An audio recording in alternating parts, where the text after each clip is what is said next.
తెలంగాణ నిప్పుల కొలిమిలా మండిపోతోంది. భానుడు ప్రతాపంతో ప్రజలు అల్లాడిపోతున్నారు. తెలంగాణలోని పలు జిల్లాల్లో సుమారు 45 డిగ్రీలకు పైగా గరిష్ట ఉష్ణోగ్రతలు నమోదయ్యాయి.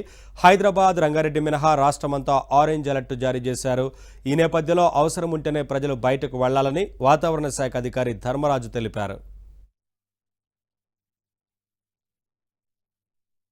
తెలంగాణ జిల్లాల్లో మాత్రం ఎండ తీవ్రత అధికంగా, పగటిపూట అధికమైనటువంటి ఎండ తీవ్రత, అలాగే రాత్రిపూట కూడా అధికమైనటువంటి కనిష్ట ఉష్ణోగ్రతలు అనేవి నమోదవుతూ ఉంటాయి.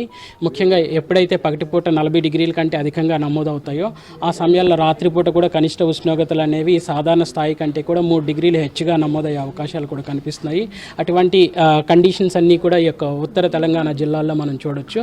అందుకని వీటికి హాట్ డేస్ అలాగే వామ్ నైట్స్ కింద డిక్లేర్ చేయడం కూడా జరిగింది. ఎండ తీవ్రత అనేది మనకి అధికంగా 11:30 నుంచి 3:30 ప్రాంతాల్లో అధికంగా ఎండ తీవ్రత నమోదవుతూ ఉంటుంది. ఈ సమయాల్లో ముఖ్యంగా అవసరం ఉంటే తప్పితే బయటికి వెళ్ళరాదు.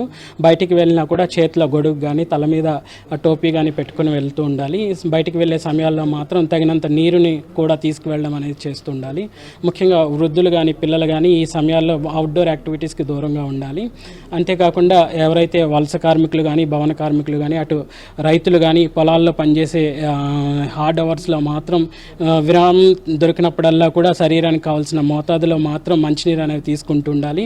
వీలైనంత వరకు కూడా ముదిరిన రంగు దుస్తులకు దూరంగా ఉంటూ తెల్ల రంగు దుస్తులు ధరించడం లేదంటే వసులైన దుస్తులు ధరించడం అనేది చేస్తుండాలి. వీటి వల్ల కొంచెం ఈ ఎండ